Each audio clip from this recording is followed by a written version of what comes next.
오늘 말씀 마가복음 11장 1절에서 11절까지 말씀입니다. 함께 읽도록 하겠습니다. 그들이 예루살렘에 가까이 와서 감람산 벳바게와 베다니에 이르렀을 때 예수께서 제자 중 둘을 보내심에 이르시되 너희의 맞은편 마을로 가라. 그리로 들어가면 곧 아직 아무도 타보지 않은 나귀 새끼가 매여 있는 것을 보리니 풀어 끌고 오라. 만일 누가 너희에게 왜 이렇게 하느냐 묻거든 주가 쓰시겠다 하라. 그리하면 즉시 이리로 보내리라 하시니 제자들이 가서 본즉 나귀 새끼가 문 앞에 거리에 매여 있는지라. 그것을 보니 거기 서 있는 사람 중 어떤 이들이 이르되 나귀 새끼를 풀어 무엇을 하려느냐 하매 제자들이 예수께서 이르신 대로 말한데 이에 허락하는지라. 나귀 새끼를 예수께로 끌고 와서 자기들의 겉옷을 그 위에 얹고 놓음에 예수께서 타시니 많은 사람들은 자기들의 겉옷을 또 다른 이들은 들에서 벤 나뭇가지를 길에 펴며 앞에서 가고 뒤에서 따르는 자들이 소리 지르되 호산나 찬송하리로다. 오는 우리 조상 다윗의 나라여 가장 높은 곳에서 호산나더라. 예수께서 예루살렘에 이르러 성전에 들어가사 모든 것을 둘러보시고 때가 이미 저물매 12 제자를 데리시고 베다니에 나가시니라. 아멘. 오늘 본문은 예수님이 예루살렘에 입성하는 사건을 다룹니다. 많은 사람들은 예수님의 예루살렘 입성을 전쟁에서 승리하고 돌아온 개선장군의 개선식으로 비유하죠. 그 당시 황제나 장군이 전쟁에서 승리하면 많은 사람들이 마중을 나와서 행렬을 이루고 종려나무 가지를 흔들었기 때문입니다. 그래서 많은 교회는 이 고난주간의 주일을 종려주일이라고 합니다.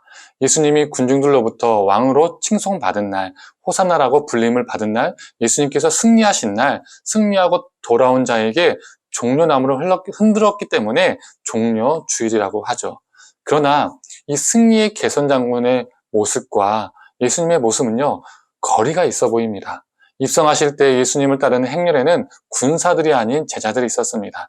그리고 예수님의 제자들은 어떠한 군사적 무장을 하지도 않았죠. 멋있는 말도 아니었습니다. 나귀 새끼였습니다. 또 그 자리에 환호했던 군중들은 다윗의 왕조의 회복을 꿈꿨지만 우리 예수님의 예루살렘 입성은 그들의 꿈과는 전혀 상관이 없는 것이었습니다. 그리고 예수님을 환호했던 군중들은 얼마 후에 어떠한 사람들로 변하게 됩니까?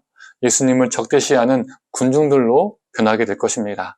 예수님의 고난을 외면하고 오히려 예수님을 향하여 욕을 하고 손가락질하는 군중들로 변하게 됩니다. 그들이 원하는 바와 예수님의 원하는 바가 달랐기 때문입니다. 그들이 원하는 길과 예수님이 원하는 길이 서로 달랐기 때문입니다. 그들이 예수님을 호산나라고 칭송했던 이유는, 그들이 그토록 예수님을 환영했던 이유는 진정으로 예수님을 메시아로 받아들여서가 아니라 자신들이 원하는 상이 있었기 때문입니다. 자신들이 원하는 바람이 있었기 때문입니다. 자신들이 원하는 대로 되기를 바랐기 때문입니다. 그래서 예수님의 예루살렘 입성은 예수님께서 칭송받은 날이 아니라 오히려 우리 인간의 죄악이 짙은 날이라고 봐야 맞을 것 같습니다. 예수님이 원하는 길과 우리 인간의 원하는 길이 너무도 달랐다는 것을 보여준 날입니다. 자신들이 원하는 길로 예수님이 가길 원하는 욕망이 그대로 분출된 날이라고 봐야 할 것 같습니다. 우리 모습도 이와 같을 때가 참 많이 있습니다. 하나님을 향한 환호, 열광, 열정, 열심들이 우리의 그 열심과 열정들이 우리의 욕망의 투영일 수도 있습니다. 내가 원하는 대로 하나님이 움직여 주시길 원하기 때문에 나의 뜻을 이루어 주셔야 하기 때문에 나의 사업과 나의 성공, 나의 자녀들의 축복 등등등등 내가 계획한 대로 그대로 이루어지기를 바라면서 우리는 하나님을 환호하고 열광하고 열정을 다해 섬길 수도 있습니다. 그리고 그게 진정한 신앙이라고 착각하면서 살 수 있는 것이죠. 예수님께서 예루살렘에 입성하시고 가신 곳은 어디입니까? 바로 성전입니다. 예수님이 성전에 들어섰는데도 성전에서는 아무런 환대가 없었습니다. 예수님을 환대하지 않았다는 것이죠. 앞에서의 환대와 환호와 대조를 이룹니다. 그리고 예수님도 그저 성전에서 둘러보시고 날이 저무니 그냥 떠나십니다. 이미 부패할 대로 부패한 성전은 예수님과 전혀 상관없는 곳이 되었음을 말해줍니다. 성전이라는 곳은 어떠한 곳입니까? 하나님을 향한 예배가 있는 곳, 하나님과 매우 밀접한 곳입니다. 그러나 실제로 성자 하나님과 전혀 상관없는 곳이 되어버렸음을 보여줍니다. 우리 신앙이 이러할 수 있습니다. 하나님의 이름으로 수많은 일들을 하지만 우리는 하나님과 무관한 일을 할 수도 있다는 것입니다. 한때 바울이 그러했죠. 하나님을 향한 열심이 대단했지만 그 열심은 하나님과 전혀 상관없는 열심이었습니다. 오히려 죄악을 더욱 짙게 만드는 열심이었죠. 우리도 바울과 같을 수 있습니다. 무엇인가 거룩해 보이고 거룩한 일을 하는 것 같고 열심을 품지만 오히려 그게 하나님을 더욱더 아프게 하고 하나님과 무관한 열심을 내고 있을 수 있다는 것이죠. 늘 또는 자주 예배하는 곳에 있지만 예배의 삶을 살지 못할 수도 있다는 것입니다.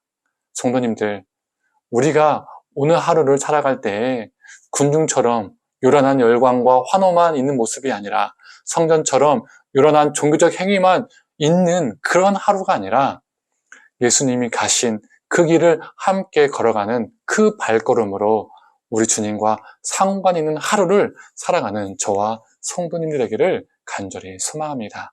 함께 기도하겠습니다. 하나님, 군중들은 환호하고 열광했지만 그들의 환호와 열광은 자신들의 욕망에 투영된 환호와 열광이었습니다. 하나님, 혹시 우리도 하나님을 향한 열정과 열광과 그 열심들이 정말 우리의 욕망의 투영은 아닌지 돌아보게 하여 주시옵소서. 하나님과 상관없는 열심과 열정은 아닌지 돌아보게 하여 주시옵소서. 예수님께서 가신 그 길을 함께 우리가 동행하며 매 순간마다 하나님과 상관 있는 자, 하나님과 관계 맺으며 살아가는 동행자가 되게 하여 주시옵소서. 감사드리며 사랑에 많으신 예수님의 이름으로 기도드립니다. 아멘.